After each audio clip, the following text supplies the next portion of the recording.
Hi friends, அனைவருக்கும் வணக்கம். இன்றைக்கி முளை கட்டின பச்சை பயிறு மூக்கடலை ரெண்டுமே வச்சுருக்கோம் பாருங்கள். குழம்பு செய்ய போகிறோம். இது சில பேர் பச்சையாக சாப்பிட மாட்டேங்கிறாங்களா. சரி, குழம்பு சத்து, புரோத சத்து, கார்போஹைட்ரேட் இருக்குதுல.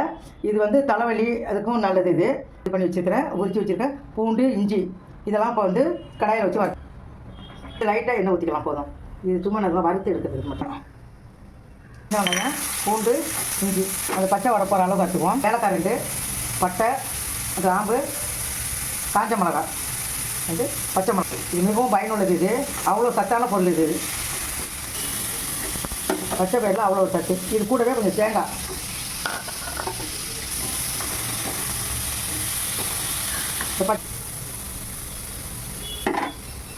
இதில் இப்போ பச்சை வாடெல்லாம் போயிடுச்சு.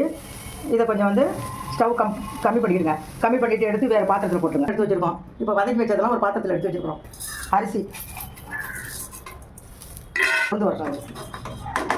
நானும் வச்சுக்கலாம். புழுங்கல் அரிசி போடலாம், பச்சை அரிசி போடலாம், எது வேணாலும் பரவாயில்ல. கூடவே இப்போ சோம்பு போடுங்க. வச்சிடலாம். அது அப்புறம் அதிலே வந்து நாங்கள் வந்து வீட்டில் அரைச்சி வச்ச மிளகாத்தூள்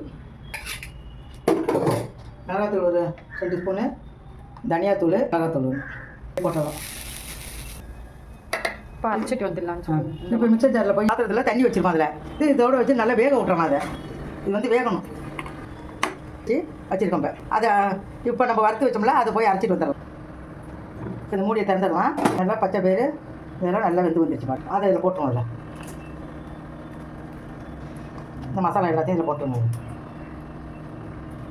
நம்மளுக்கு எவ்வளோ தேவையோ நீங்கள் அவ்வளோ போட்டுக்கிறீங்க. தேவையான அளவு உப்பு. இப்போ நல்லா கொதிச்சு வந்துருச்சு. இதை கீழே எடுத்து வச்சுருங்க. வந்து நல்லெண்ணெய் எடுத்து வச்சுருக்கிறேன். போட்டுருங்க. அதை விட்டு பட்டை ஒரு பெரிய போட்டுருங்க. ஃப்ரெஷ்ஷாக இருக்கும். கருவேப்பிலை, தக்காளி எல்லாம் போட்டுருங்க. நல்லா வெந்து ஊற்றிச்சு. ஸ்டவ் ஆஃப் பண்ணிவிட்டு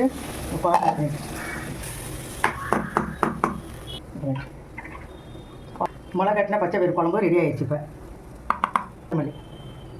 சத்தானது சாப்பிட்டு